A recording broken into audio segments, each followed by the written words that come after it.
their husbands or the men around them to really take over and lead the way. You're not allowing them to lead. You're in the situation that you are, where you're complaining all the time that you're not getting your way, you're not getting the things that you want. When things aren't getting done, is because you're not allowing it to. You're not stepping back. You're not stepping into your femininity. When women are always trying to take control of the situation, they're not allowing the man to lead. They're not allowing the man to think, to be able to make a judgment, to be able to take over the situation, and to just sit back and just think how to fix the situation if it needs fixing. Some women tend to just get so involved and take over. Allow them to have their space and their time where they're doing the things that they need to do without you stepping in all the time. And I get it. You want to take care of them.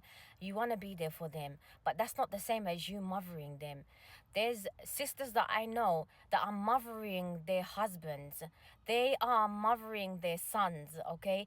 They don't treat them like a husband. They treat them like their own child. You really, really need to stop doing this, because the relationship is going to come to an end at some point because you keep doing that. They already have a mother, or they have an aunt. You know, they have people to turn to if they need that mothering, but the mothering shouldn't be coming from the wife. The woman is there, the wife is there for her to support him, for her to comfort him where he needs it, when he needs it. One of the main things that a man wants from his wife is respect, okay? And if the woman isn't giving that respect to her husband, there's going to be issues. I'm not saying for you not to go out of your way for your husband. Of course you should.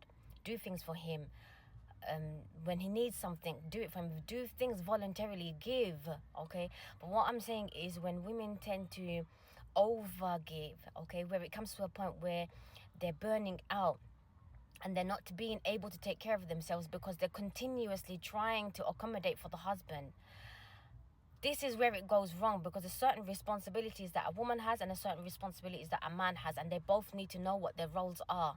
And they need to stand by them, and they need to be following them through and coming together where need be, having good communication between themselves. They need to have good communication skills where they're able to be open and express their feelings and express their needs and their wants. They should be able to speak to one another comfortably, judgment-free. Okay, so if your husband comes to you and he wants to speak to you and he wants to express his feelings, okay, or he wants to express his hardships that he's experienced that day, let him speak.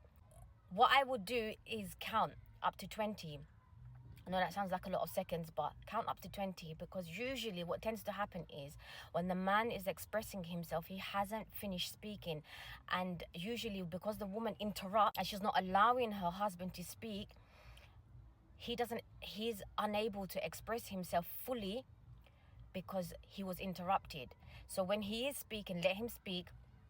And when he's taken a pause, then you need to wait, count up to 20 and let him finish off, because usually he has more things to say. And when he finishes that sentence, give him another 20 seconds until he is totally done. And how you'll know he's totally done is when you've counted up to 20 and he has nothing else to say. Or he says, okay, go on, you can speak now. So if you can both do that with one another, then that will greatly, greatly help the relationship, inshallah.